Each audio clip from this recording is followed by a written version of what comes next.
Namasté très cher Follement Lover et bienvenue sur la chaîne pour un atelier de Ho'oponopono selon les cartes de Maria José Cabanillas.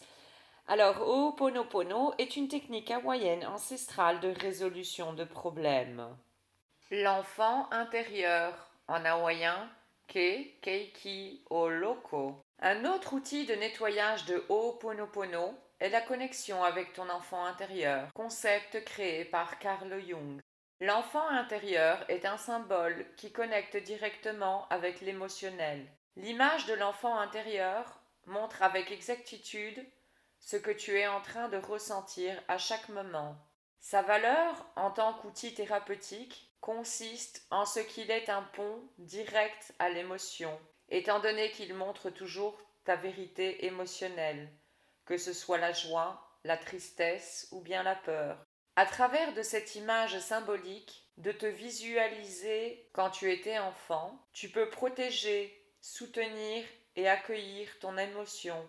Tes parents n'ont pas toujours su te donner ce dont tu avais besoin étant petit. Ils ne savaient pas comment le faire. Maintenant, toi, tu peux couvrir tes propres nécessités émotionnelles. Prendre soin de l'enfant intérieur, c'est synonyme de prendre soin de la partie émotionnelle qu'il y a en toi. Il s'agit d'être tes propres parents. L'enfant intérieur représente tes émotions enfantines. Cette image symbolique se comporte exactement comme un enfant en chair et en os. C'est là que se trouvent gardées tes émotions réprimées de l'enfance, tes insécurités, tes rages, ta sensation d'abandon, de rejet et ainsi de suite. Mais c'est là également que se cache ta joie, ta spontanéité, ta créativité et ton imagination débordante. À travers de ce symbole, tu peux remplir les trous, corriger les malentendus, protéger, soutenir et te nourrir émotionnellement. Parce que ce qu'il y a de magique dans ce travail avec l'enfant intérieur, c'est que ton subconscient ne distingue pas l'imaginaire et le réel.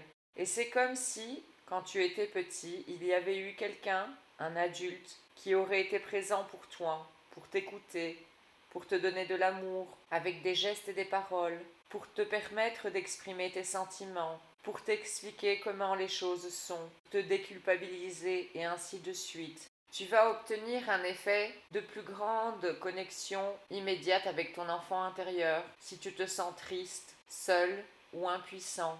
Tu dois obtenir sa confiance, comme avec un vrai enfant, en le convainquant que tu ne lui feras pas défaut. Ta partie émotionnelle a souffert des déceptions et ton enfant intérieur peut manquer de confiance. Quand l'adulte, c'est-à-dire la partie rationnelle, et l'enfant, c'est-à-dire la partie émotionnelle, sont harmonieusement connectés, alors la raison et l'émotion s'unissent. Cette relation unifiée entre émotion et raison est la base de l'harmonie intérieure. C'est ce qui te permettra de profiter pleinement de la vie.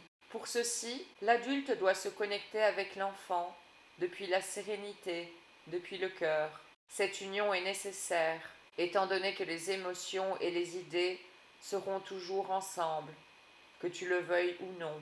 Il y a une partie de cet enfant que tu as été qui s'est senti blessé. Guéris-la avec amour.